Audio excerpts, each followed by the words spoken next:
Hi, this is Jim from Safety Wars. Before we start the program, I want to make sure everyone understands that we often talk about OSHA and EPA citations, along with some other regulatory actions from other agencies, legal cases, and criminal activity. Everyone is innocent until proven guilty in a court of law. Proposed fines are exactly that, and they are often litigated, reduced, or vacated. We use available public records, news accounts, and press releases. We cannot warranty or guarantee the details of any of the stories we share, since we are not directly involved with these stories. Enjoy the show. This show is brought to you by Safety FM.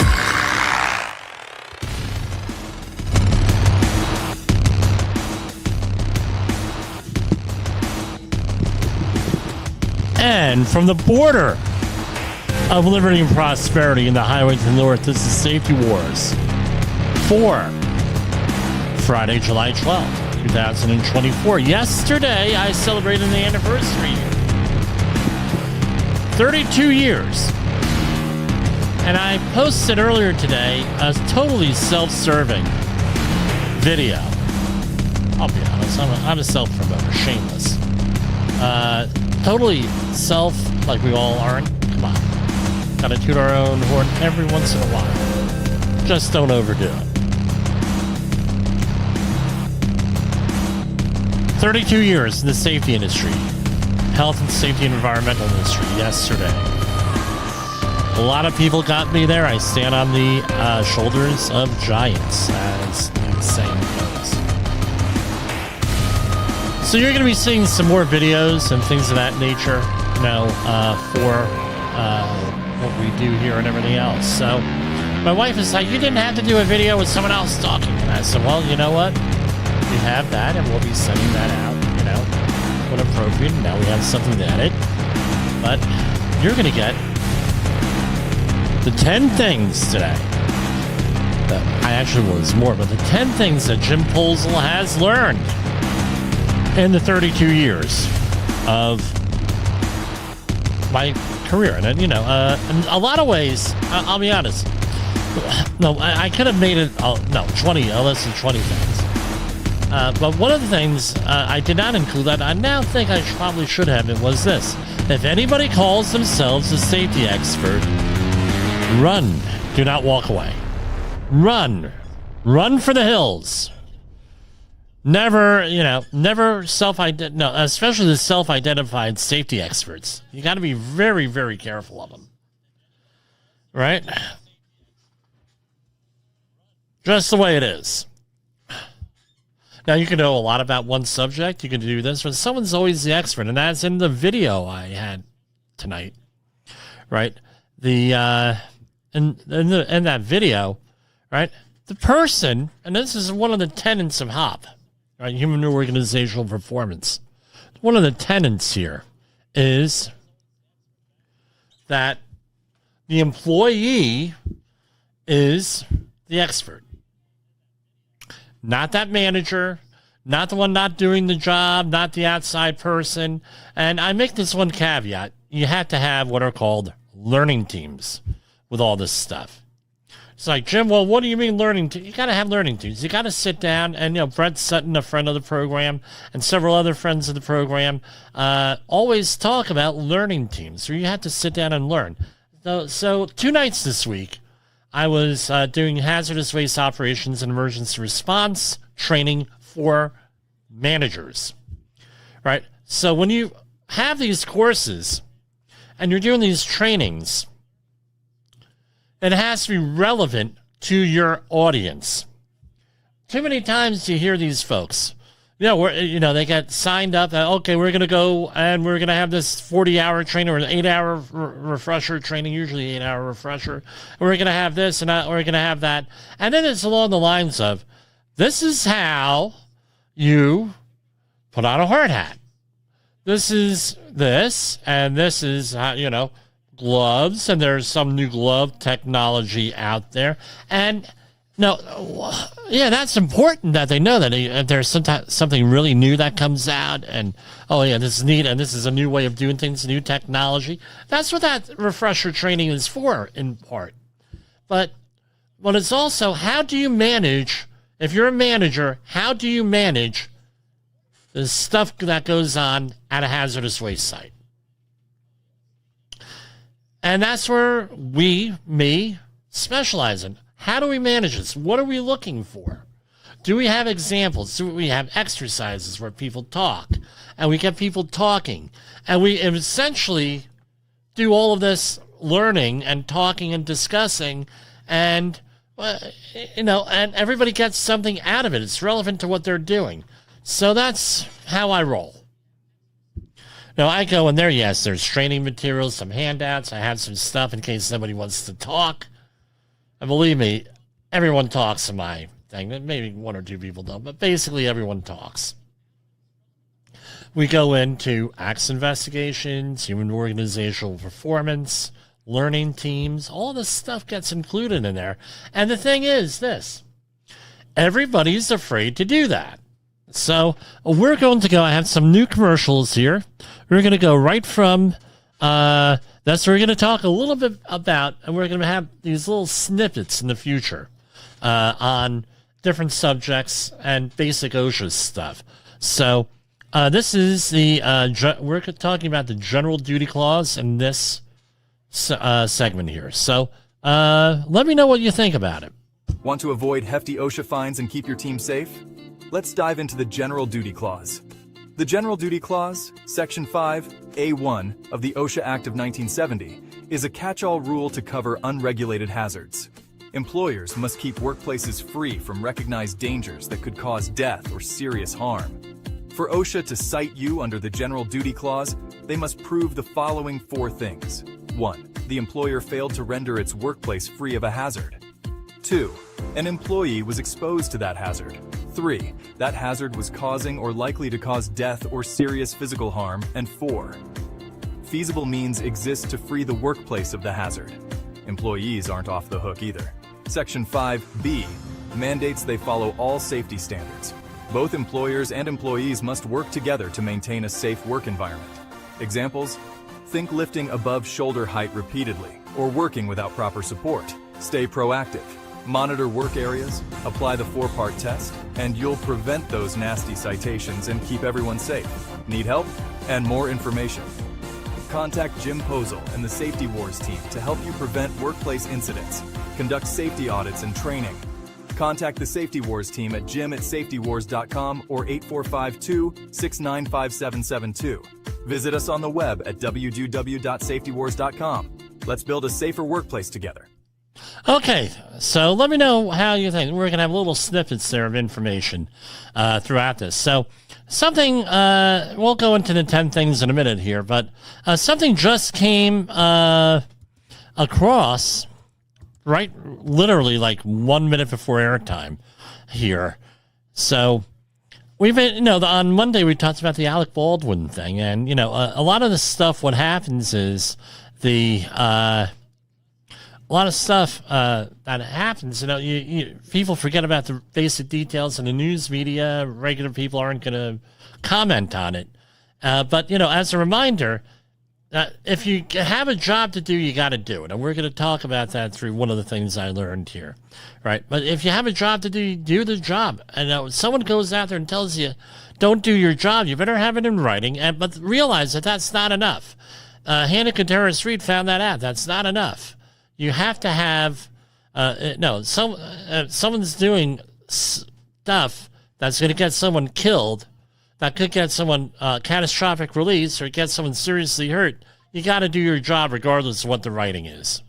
All right, that's what the moral of the story is. And number one. Number two, those safety standards that we have out there, general duty clause, you just talked about it now in our little snippet here. All that matters. Just because it's not in the freaking OSHA manual, the OSHA book, doesn't mean that you're not responsible for it. Right? Because the intent of all of these rules is preventative in nature. It's not ex post facto. Oh, you didn't do this. Shame on you. No, that's not it. It is proactive and it's preventative in nature. So you got to worry about preventing injuries. That's what it is. Now, this came through right here. Here. This is from the Associated Press. A New Mexico judge on Friday brought a sudden and stunning end to the involuntary manslaughter case against Alec Baldwin, dismissing it in the middle of the actor's trial and saying it cannot be filed again. So basically, they can't file it again. He's off.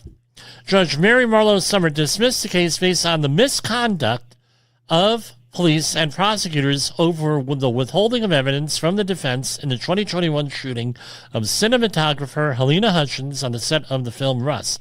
Baldwin cried, hugged his two attorneys, gestured to the front of the court, then turned. I don't know what that gesture was. I can only guess. Right? I'm sure there's video out there. Then turned to hug his crying wife Hilaria, the mother of 7 of his 8 children, holding the embrace for 12 seconds. He climbed into an SUV outside the Santa Fe courthouse without speaking to the media. The late discovery of this evidence, this is the judge, the late discovery of this evidence during trial has impeded the effective use of evidence in such a way that it has impacted the fundamental fairness of the proceedings, Marlowe Summer added. If this conduct does not rise to the level of bad faith, it certainly comes so near to bad faith to show signs of scorching. If you recall on Monday, I had mentioned, it might have been the week before when this was all starting, right? If a gun was not involved here, my personal opinion, not the opinion of Jay Allen or Safety FM or anybody else, my opinion, if a gun wasn't involved, I don't think that this would have went anywhere. To be honest, because how many times do people die at work a year? 5,000, give or take? Aside from New York and a couple of other states, nobody really gets prosecuted here for this stuff. So, Hanneke Turris Reed and her boss, they were David Hall, I believe it was. Don't quote me on that. This is a rarity. The evidence that sank the case, revealed during the trial's second day of testimony Thursday, was the existence of ammunition that was brought into the Santa Fe County Sheriff's Office in March by a man who said it could be related to the Hutchins killing. Prosecutors said they deemed the ammo unrelated and unimportant, while Baldwin's attorneys alleged they buried it. The defense filed one of many motions they had made to dismiss the case over evidence issues. All the others were rejected, but this one took. The judge's decision ends the criminal culpability of the 66-year-old Baldwin after nearly a 3-year saga that began when a revolver he was pointing at Hutchins during rehearsal went off, killing her and wounded Joel Souza. Our goal from the beginning was to seek justice for Helena Hutchins, and we fought to get this case tried on its merits, District Attorney Mary Carmack always said in a statement. We were disappointed that the case did not get to the jury. Anyway, going on.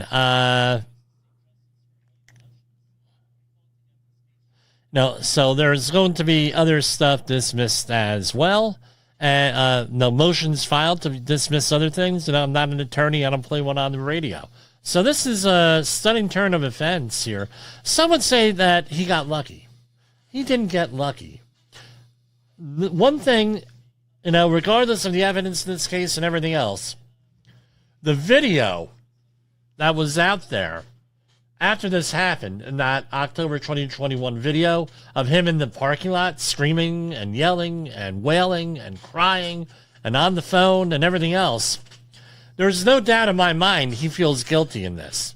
There's no doubt in my mind he's psychologically impacted by this. There's no doubt in mind that Helena Hutchinson's family is in mourning over this. Yeah, they got a settlement of some sort.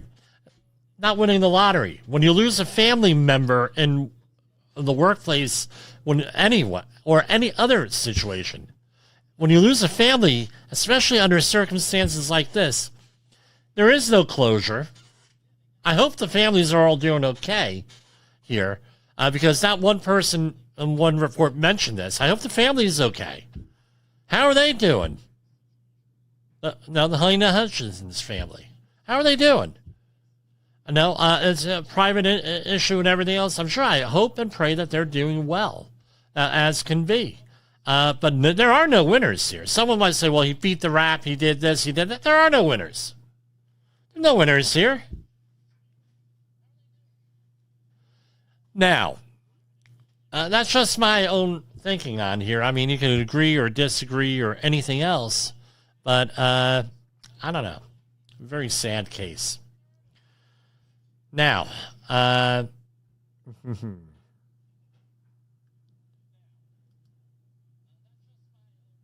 I ran through the intro again now that we are streaming on YouTube and our other video platforms. So, so I just went over for the people who just are coming on to the video. On the whole Alec Baldwin thing, I will have that separate. So what are we going to do? Tonight, it's a special night for me. This week was a special week. We are at 32 years in this industry as of yesterday. So, started out doing geotechnical work and health and safety related to that, right to know inventories, the famous right to know inventories in the state of New Jersey. And that's how I got my start doing this stuff and dealing with SDS or MSDSs, right? Now SDSs and things of that nature. And we learned. Now that everyone's going to start somewhere. There's got to be a starting point. And then what happened was about a year later, a friend of mine, John Arnowski, and another friend of mine is Kim. I'll leave her first name as Kim. They're a very close friend of mine. They were dating, and I was out of work, and he said, "Hey, Jim, why don't you try out and do safety full time on a hazmat site? You know how to run all the equipment, industrial hygiene, and everything else. So you don't know, you're going to learn. Stay with it. If you don't like it, then leave." And here we are 32 years later. Right? But anyway, 10 things I learned. I actually learned 11 things, right? I should have put another item in here, a couple of things on here, but what exactly are we doing here? What did I learn? What can you say after this? So our 10 things. Number 1, clearly define your job duties and authority. How many times have I said this on the show? Clearly define your job duties and authority in your employment contract, specifying if you have the power to hire, fire, discipline, or implement changes, right? So why do you want that? Why? It could protect you legally, give you some stuff. You still got to do your job, but try to keep in your lane. The big thing is, right, you get onto these jobs, right, as a consultant or even as a direct hire safety person, and they're like, well, why don't you do something about X, Y, and Z? How come you don't do that? Well, why don't you get why aren't you implementing change? Well, if you have it in writing, hey, not my job. I don't have the authority to do this stuff. Kind of hard for management. I mean, they're going to do what they're going to do anyway sometimes, but kind of hard for anyone to say anything. It's like it's not that you're giving excuses. It's that, hey, I'm not given the authority to do this. Now, on the converse side of this, if they tell you you have the authority to do this, then it's like, well, now you do that. Now you have the authority to do it. It's in writing. This way, if someone says he's stepping on my toes or she's doing this, I was given the authority to correct this issue. Period. Same thing when I am out on a project. And one of my people is out on a project, and what happens? There's an incident. It could be a near miss. It could be an actual incident where something bad happens. I make the notifications that I need to make, and I tell the project manager or the site super, whoever's there, okay, I am going to institute a investigation here. Do I have your permission to do the investigation? Yes or no? Almost always is yes. Sometimes it's no. No, you don't. I will handle that. And okay, whatever you want to do. But, you have to make them. Now, if there's an issue, hey, I was not given the authority to do this. Or I was given the authority to do this. I'm doing an investigation, right, with this. Or a learning team. And the thing is, you don't want to be adversarial. You never want to get adversarial. Now, here's another one. If someone instructs you, you got to document a report. Someone instructs you not to perform your duties, document the interaction. Consider reporting it, especially in an immediately dangerous life and health situation. And if the instruction comes from a superior, right? You better make damn sure that you do that. And remember, written orders cannot be countermanded unless it's some kind of dire emergency with a verbal order. Can't do it. Why? Because if there's a problem, they're going to come back. Someone's going to come back and say, well, the plan says in writing X, Y, and Z. And you can say, well, so-and-so told me don't worry about that. Do the X. Well, yeah, but the plan says X, Y, and Z. Why wasn't it done? And guess what? The person's going to be out for themselves. The way it is. No, they'll throw you under the bus. Believe me, they'll throw you under the bus. You got to be smart about it. Now, you're going to say, well, Jim, you sound adversarial. Guess what? If they know that you got your groove note together, people are going to respect you more. Right? At least there's a higher chance of them respecting you. You know, you can't guarantee anybody respect here. Maintain a sense of humor. Number 3, maintain a sense of humor. Maintain a sense of humor and don't take yourself seriously. Laugh at yourself. Have fun when appropriate. Now, ease tensions and improve workplace relationships. Now, the thing is this. When there is an issue, and there are issues, there are troubles, we're dealing with people. And especially now, where we have people out there, letting their private lives hang out there. On all different types of subjects. Huge amounts of subjects. You have to ask the question, and I started asking this question 15 years ago. Is it my business? And if it's none of my business, move on. None of my business. And if it is my business, or I think, yeah, it is my business, well, why is it my business? And if it's truly my business, have a rationale why it's my business. Make sure you have a constructive approach before you're going to intervene. That's what you want to do. Value human life. Now, you're going to say, well, Jim, what are you talking about? People don't value human life? Yeah, I'm going to tell you, people do not value human life. Welcome to the construction and environmental world. A lot of general industry, too. I can name several general industry clients. They have no value in human life. Zero. Nada. Zilch. And they act accordingly. So, regardless of what you say, you can have the most inspiring speech in the world. You can have great things. I mean, you could be the Winston Churchill of safety speeches you could have. The great orators. You can be a great orator. Guess what? They don't give a shit about human life. Well, that's not going to happen to you. What do you think? So, what we often do is talk about the cost of the company. How much is it going to cost you? Someone gets an eye injury, how much is that going to cost you? So this situation happens, how much is it going to cost you?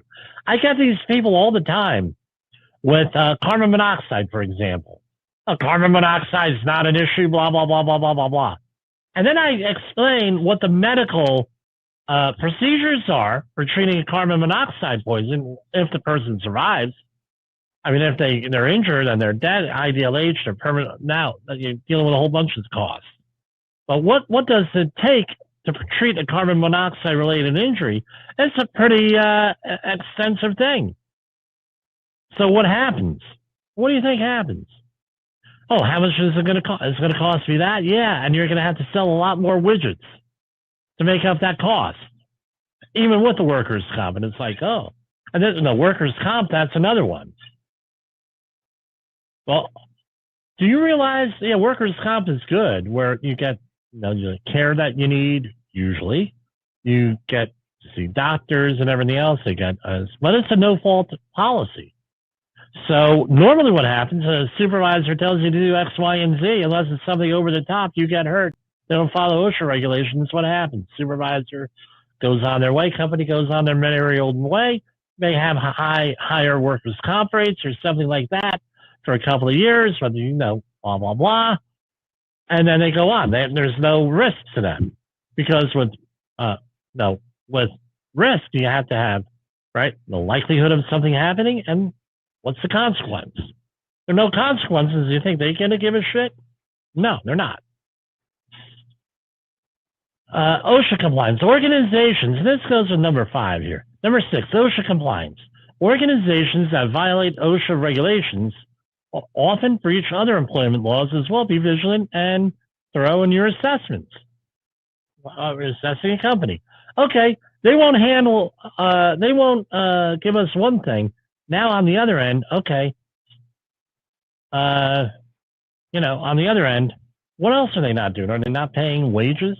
I mean, you do know that we had a major change in the wage laws July 1st. What are you doing? Ignorance and hostility. Non-compliance with OSHA or EPA regulations may stem from ignorance rather than malice. Those situations respect and kindness and avoid hostility. So if someone's not doing something, find out why. Don't assume that they're stupid. Don't well, guess what? You got to work with people. Hey, why is this happening? Get along with them.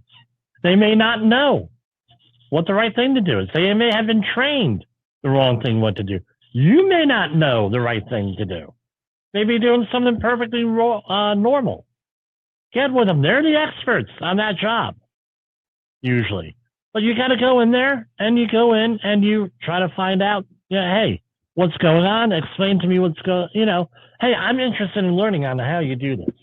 And guess what? Maybe once you show that you're working with somebody, then guess what happens? Oh, hey, now you're working together, you're meeting each other, you're building a little bit of a relationship there and everything else. And, maybe they're not smart on this, they're smart on something else. And maybe now you learn something and now you could go and you can work with them. And okay, maybe you're smarter. And now, no, you're not, you don't know what's going on. The whole thing. That's what you got to do. You got to work with people, folks. Work with them. Number 8, private confrontation. Avoid undermining and confronting colleagues in public. Address issues privately and document the interactions, right, if appropriate, to ensure accountability. We had a jerk on a site about 3 weeks ago, go completely berserk. Site manager. So I'm forced, because of what we do here, human and organizational performance, and a lot of the other stuff, I wrote a very detailed email to our customer saying, hey, the way that this person's acting, right, is not making this a less safe thing. Regardless of what the problem is, yelling and screaming means that you're not going to get the input and the information you need to run a company safely. Way it is. No one's going to report anything if you're a jerk, if you're screaming and yelling. Even if you feel like screaming and yelling is like, I gotta, okay. Hopefully you don't, make faces like I do sometimes. Or like that guy that does the safety stuff online with making faces with accidents, right? Again, you have to do that. Now, stay positive. Maintain a positive attitude and don't let negativity affect you. This approach not only promotes safety, but also enhances your career. Nobody wants to be around a person who is negative. Doesn't happen. Positivity. You want to learn about being a leader? Act positive. Be an optimist. Be a can-do person. Don't say no all the time. Say, no, we can do that if we have the right procedures. Matt Damon talked about this, where he was on a set with, I believe, Alec Ball. That was Alec Ball. When it was Tom Cruise, one of the Mission Impossible movies, where they wanted to do a stunt that he was working on for 15 years and thinking about it, Tom Cruise. And whoever the safety person was said, no, you can't do that. So they fired the safety person. Well, let's apply something. My question is this. If you're going to be out there thinking about, if you know somebody's been planning something for 15 years, why don't you hear the person out? Maybe they have a way of doing it safely rather than dismissing it out of hand like allegedly this person was doing. Say, you know what? Yeah, we can do that if we do all this other stuff. Yeah, we can do that, but let's get the right equipment, the right training, the right procedures in place. Let's get that into, using the SKR mode. Let's see if we can get that into the skills mode where we saw, right, and everything else. That's a much better way of going about it than, no, you cannot do it. No, you can't do it. Well, guess what? I'm paying the bill. I'm going to do it anyway. Say yes. Or you can say, yeah, if we do X, Y, and Z, we can ensure this, this, this. And then they may say, you know what? This is someone I can work with. And then you get out that beloved hazard matrix table, and now you're able to figure things out, which is a much more positive thing than know all the time. You want to hear know all the time, not me. Now, prevent workplace violence. After the situation we had the week after Christmas in this town, I'm sorry to end this whole thing on a negative note. No. We talk about psychological safety, and everything else. We now have resources available, 988, and a lot of the suicide hotlines and everything else that are out there. Use them, right? No, I've had to do a couple of workplace violence investigations over there. Never had a fatality, and we always hear, man, that guy was always a hostile person. Usually a man. They're always a hostile person. With a woman involved in a workplace violence situation, it's usually someone coming from off-site to your facility to commit the act of violence. That's my understanding of it. At least that's often what the case is. Again, you got to go out there and you have to say, address this. If you have somebody acting crazy, you have somebody that's like, that's a little bit odd. Maybe you want to address it. Because I tell you what, I hear all this stuff. Oh, well, that didn't, hey, I wasn't out there. I picked up the microphone and backed up here. Right. How could we have known about that? Why didn't we know about that? And all the other nonsense that goes along with it. Very frustrating. We didn't know. Yeah, usually they have known. They did know. There were indicators. And even if they weren't, you can at least have peace of mind saying, look, I go out of my way to see if someone has a problem. Right? And that's what I've learned over this stuff.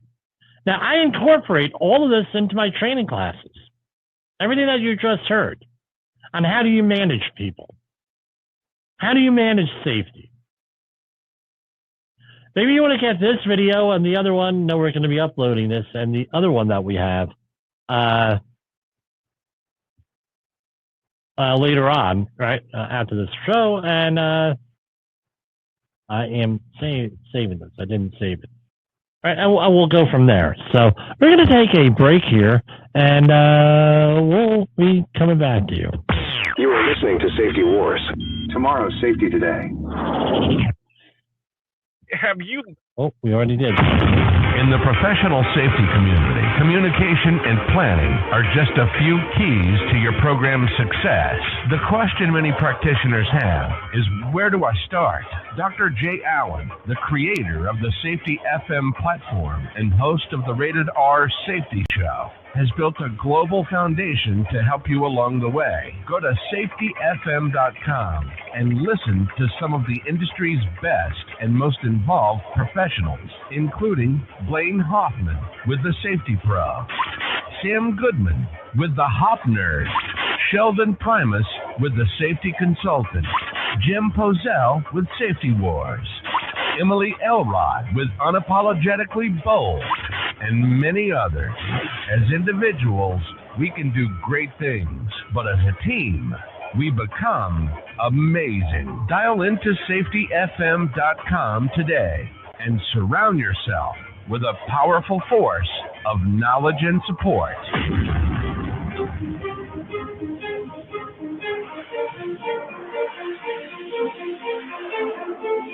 OSHA recordables, catastrophic losses, environmental disasters. You want answers?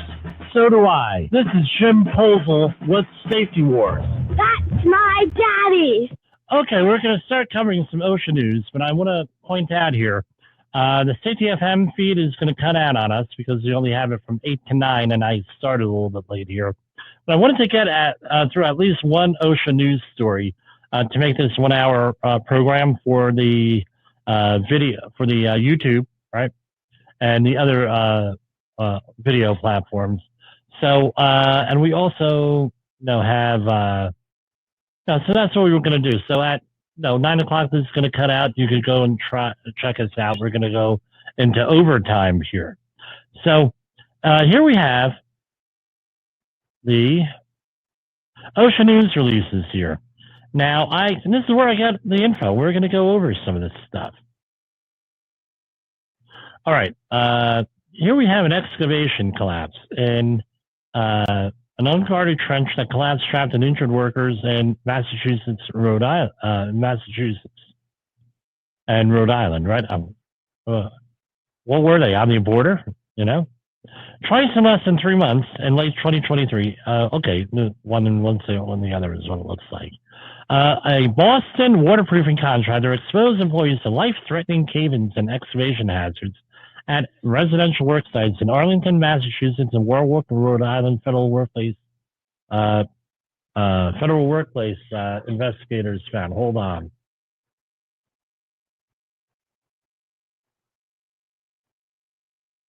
Oh, I just got some feedback here. Hello, Mr. Dave. Mr. Dave, I will be in your neighborhood tomorrow. So, but anyway, sorry, folks. Yeah, Mr. Dave is one of my colleagues from when I worked for a painting contractor. Twice in less than 3 months, in late 2023, right? The U.S. Department of Labor's OSHA determined that in each instance in Arlington on September 10, 2023, and in Warwick on December 2nd, 2023, a Boston Waterproofing and Construction Corporation supervisor recruited, then ordered untrained day laborers to enter and work in unprotected excavations, despite the employees raising safety concerns and asking for cave-in protection, which the employer did not provide. The excavations collapsed at both locations, with each cave-in injuring and burying an individual worker. Again, this is what we just talked about. They brought up issues. Document them, right? Document them. We have a thing called a smartphone, right? You can document this easy. At the Arlington job site, the employer made no attempt to rescue the trapped employee, took away the employee's phone, and struck the trapped employee with objects to prevent the employee from seeking medical attention? Holy Gluvno. Right. At the Warwick site, the trapped employee asked the employer to call. This is like, wow. Right. At the Warwick site, the trapped employee asked the employer to call 911 for help and for transfer to the local hospital, but the employer objected. The employer did not use proper medical equipment to remove the injured employee from the excavation. Instead, the employer carried the injured worker to a personal vehicle, drove the person to an urgent care facility, and left the employee there. I can't wait to see this one. OSHA also determined that during the Warwick inspection that the employer caused significant damage to the work site, then failed to either fix or take responsibility, right? The employer then lied to and threatened the homeowner after the homeowner sought to bring the damage to the employer's attention. OSHA cited a certain company for willful and serious violations of the OSHA Act, right, of 1970, including lack of cave-in protection and training for the employees, not having a competent person to inspect the excavations at both work sites, and not providing access to emergency medical services and transportation at the Warwick job site. So apparently, I'm not reading that there was a fatality here. Right. And this is the OSHA proposed a total of over $450,000 in penalties for both places, and we're going to look at those. Wow. Oh, they broke them out separately. Let's see what we have here. Now, this is what one of the things is. People feel that, and we have an introduction to OSHA course that we teach also. People feel that because they are day laborers and they're being paid off the books, therefore, they're independent contractors that are not covered by OSHA. I don't know if the employer ever got down to that level on here, but it's like this, all right?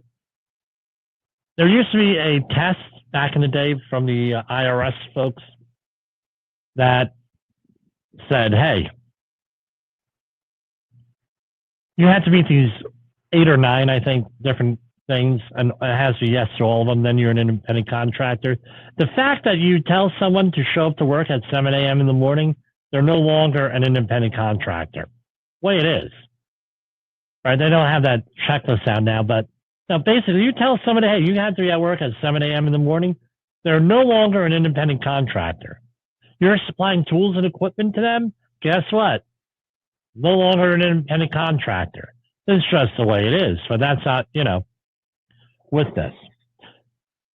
So here it is. This is citation 1, item 1 series 16,131. That's right up to the max.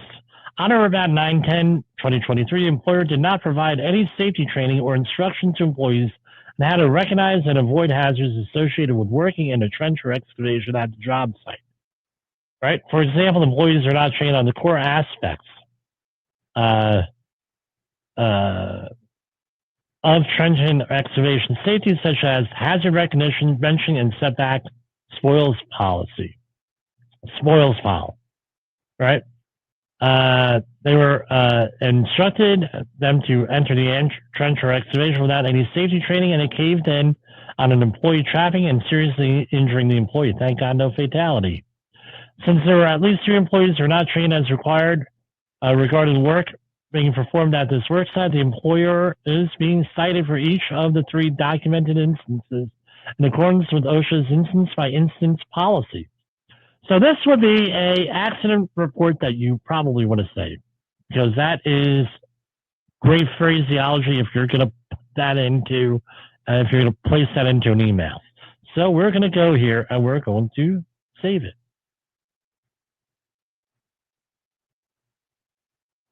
All right. The employer, since they're, right, 16,131. So I'm looking at, that's like 48,000 and change is what it looks like. Oh, no, it's just a repeat. Citation 1, item 2, item 3. Okay, number 4. When working remotely, the employer did not ensure that the communication system is effective in contacting the emergency medical services.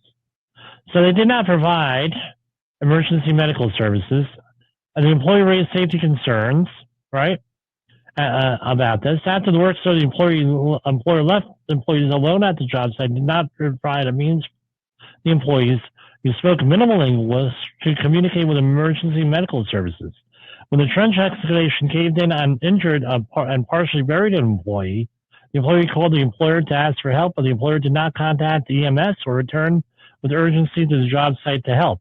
The employer later attempted to call 911, that's 911 for some folks, for help, but the employer arrived at the job site soon after and took the phone away from the employee and his coworkers before they could request emergency medical services. The employer then physically struck the trapped employee with objects while the employee was still in the trench or excavation to stop the employee from alerting anyone to the cave-in and the need for rescue and medical attention. They got the max on that. I hope that the person had charges filed against them for this. Here we have, each employee in an excavation was not protected from cave-ins by an adequate protective system. That's a willful serious violation, 161,000. It was a 5 to 8 foot deep excavation. Citation 2, item 1B, nothing on this, but employees are not protected from excavated or other materials or equipment that could pose a hazard. So this is more or less things could fall into the excavation. You have to have a 2 foot setback. This is where I disagree with the regulation. All right, based on my experience and my education with soil mechanics and things of that nature. All right. If you're going to have a cave in, potentially the cracks or the fissures that are going to be that are forming are going to be somewhere between are going to be about 2/3 of the depth of the trench. So let's say the trench is 10 foot deep. So you're going to expect the fissures back about 6 feet. The regulation says you can spoil pile needs to be 2 foot or more back. So in reality, it should be whatever the trench depth is plus 2/3 of that, unless you could get like a registered professional engineer, somebody really qualified to look at that with that. And again, no, what else is around it? It sounds like they're in a residential setting. Now, is the building an issue here? I don't know. So here we have citation 2, item 1C, type of violation, willful serious. Daily inspections not done. Oh, really? You mean you have to do a daily inspection? Yes. Does it have to be in writing? Somewhere. You better have it somewhere in writing. Or video now. Something. Gotta have something, dude. Right, the employer did not attempt to rescue the employee and prevented the employee from seeking medical attention by taking away the employee's phone, blah, blah, blah, $0. So what are we looking at? $225,000 here. I hope the guy, if this is true, I'm not saying it is true or not, but if this is true, sounds like this like a criminal type thing. Now, second time this happens, right, for this company. So let's see what we have here.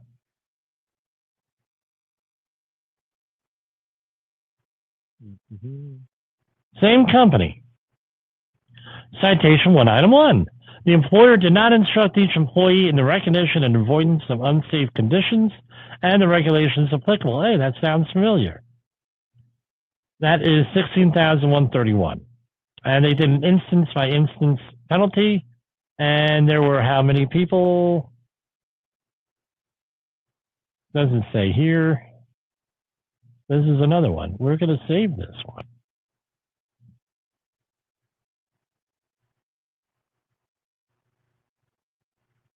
All right. Going on here.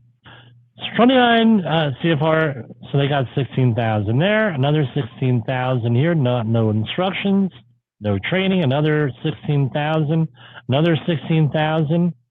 Proper equipment and for prompt transportation of injured persons to a physician or a hospital or communication system for contacting necessary ambulance service was not provided. Hold on.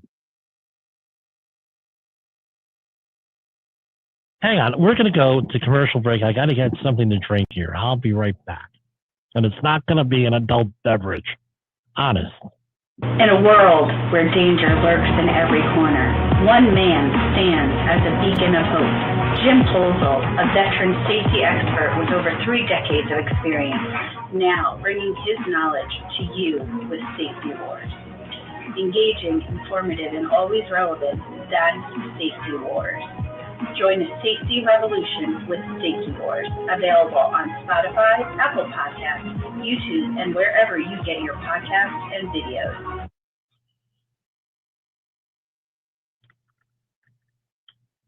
All right, and I am back. Thank you, Debbie. All right, sorry about that. I forgot to have something ready to drink here. All right, citation 1, item 4. Proper equipment for prompt transportation of an injured person to a physician or hospital or a communication system for contacting necessary ambulance service was not provided. So here we have At least they didn't like throw stuff at him this time. The employer did not provide proper equipment to transport an injured employee to a medical facility, nor did the employer ensure proper access to emergency medical services. The employer instructed employees to enter a trench or excavation and continue digging deeper and deeper. Despite raised safety concerns and requests for cave-in protection, a trench excavation caved in and injured and partially buried an employee who requested the employer call 911 for help and bring him to the hospital. The employer objected and said that he and the other workers would dig the employee out and take him to a medical provider. No proper medical equipment was used to remove the injured employee from the trench, and he was carried to a personal vehicle and taken to urgent care where the employer left him. This is like sort of like, you're tired of a pet and you just drop the pet off in a nice neighborhood sort of thing. No, 16,100. And here we have a willful. No cave-in protection. Now we have another willful, which is 0. No safe means of egress. Now, and another one, again, the same thing with setting back the spoil pile and other things, and no daily inspections. So, again, everyone's innocent until proven guilty here, but Now, what I'm going to do is I'm going to take this company, I'm going to stop the share right here, because I'm going to, I got to look at this here. I'm sorry, I got to look at this.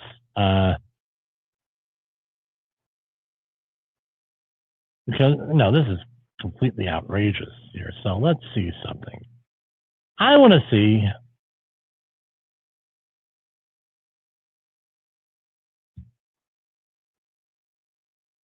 They're apparently still in business. All right. That it's credited by the Better Business Bureau. Wow, great. Let's see.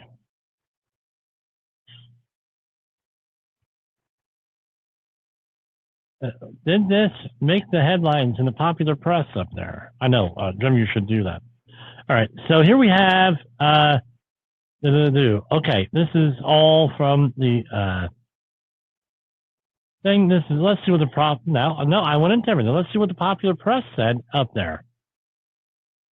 OSHA, this is one construction contractor cited over trench hazards, right? The OSHA said Wednesday that it cited a Boston construction contractor for exposing untrained day laborers to trench cave-ins. All right? And we just went into a big thing here. The inspections are launched after safety concerns after cave-ins. Okay. All right. OSHA said that during the Arlington incident, the company made no attempt to rescue a trapped employee and struck the trapped employee with objects to prevent the employee from seeking medical attention. Really? Okay, so they mentioned it here. I mean,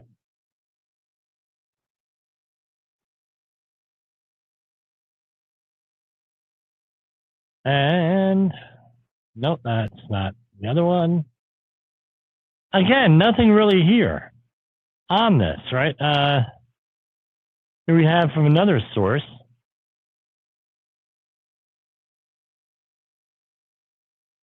And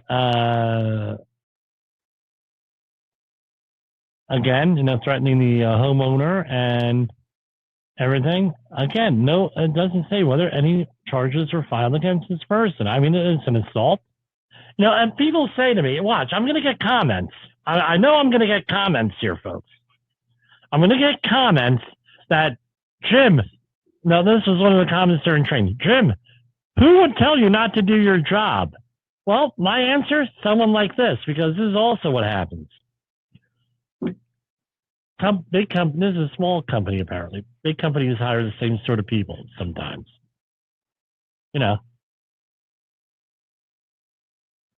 Unconscionable. So, that's what I got for tonight. Here, we've been following a story for an awful long time here, and this is one of the few companies that I actually name on the air. right? Because it was like, it's like the, what do you call it? Everybody, it was silly if I didn't mention this one by name. And let me get out. Now, again, we go off of Jim. Where are you getting the information? I'm just reading press releases here. Right? What I'm doing. The U.S. Department of Labor today announced that OSHA has entered into, and this is from the July 11th, yesterday, has entered into a corporate-wide settlement with Dollar General and its retail subsidiaries to make significant workplace safety improvements in stores nationwide. This agreement commits Dollar General to make, and this is Assistant Secretary for OSHA, Douglas L. Parker, right? Right. This agreement commits Dollar General to making worker safety a priority by implementing significant and systemic changes in its operations to improve accountability and compliance, and it gives Dollar General employees essential input on ensuring their own health and safety. These changes help give peace of mind to thousands of workers, knowing that they are not risking their life, they're risking their safety in their workplaces. Dollar General agreed to pay $12 million. Ay caramba. $12 million, right? And penalties, and implement a corporate-wide changes that make safety of its employees a priority. These improvements include the following: establishing and maintaining an expanded safety structure and a robust safety and health management system, including hiring additional safety managers, significantly reducing inventory and increasing stocking efficiency to prevent blocked exits and unsafe material storage, providing safety and health training to both leadership and non-managerial employees, and developing a safety and health committee, and encouraging employee participation. This agreement also requires Dollar General to ensure prompt abatement of any future violations related to blocked exits, access to fire extinguishers and electrical panels, and improper material storage at its stores during the agreement term. The company must correct such hazards generally within 48 hours and submit proof that they corrected hazards. Failure to do so subjects Dollar General to monetary assessments of $100,000 per day of violation, up to $500,000, as well as OSHA inspection and enforcement actions.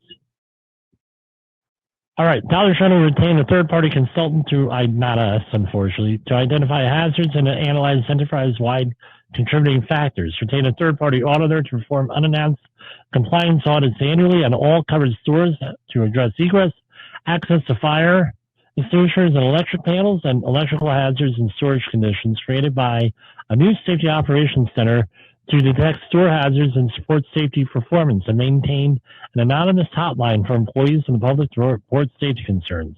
These actions are also requirements in the settlement agreement. Dollar General will monitor outcomes from these actions and provide quarterly reports to OSHA as part of the agreement. The settlement agreement resolves existing, contested, as well as open federal OSHA inspections involving alleged violations, such as blocked emergency exits, blocked electrical panels, blocked fire extinguishers, and unsafe storage.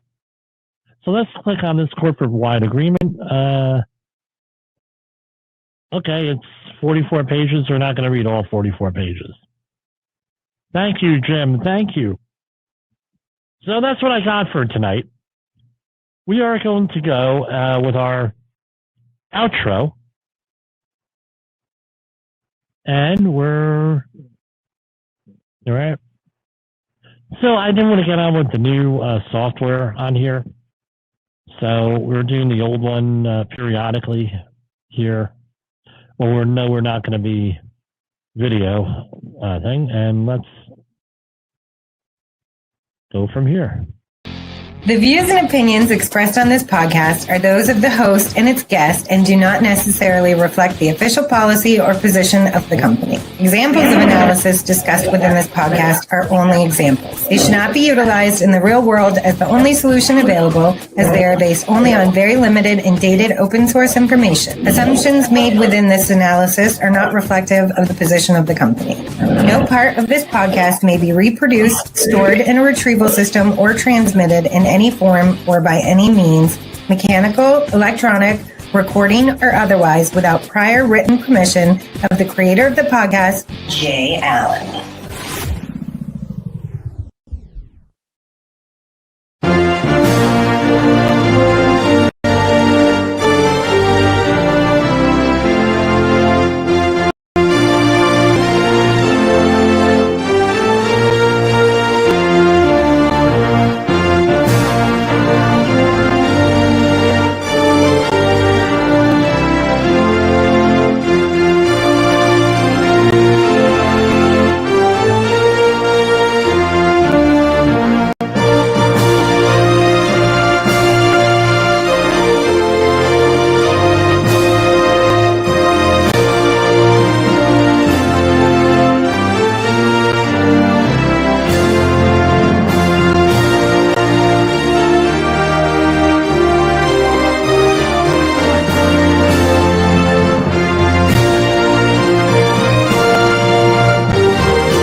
The views and opinions expressed on this podcast are those of the host and its guest and do not necessarily reflect the official policy or position of the company. Examples of analysis discussed within this podcast are only examples. They should not be utilized in the real world as the only solution available, as they are based only on very limited and dated open source information. Assumptions made within this analysis are not reflective of the position of the company.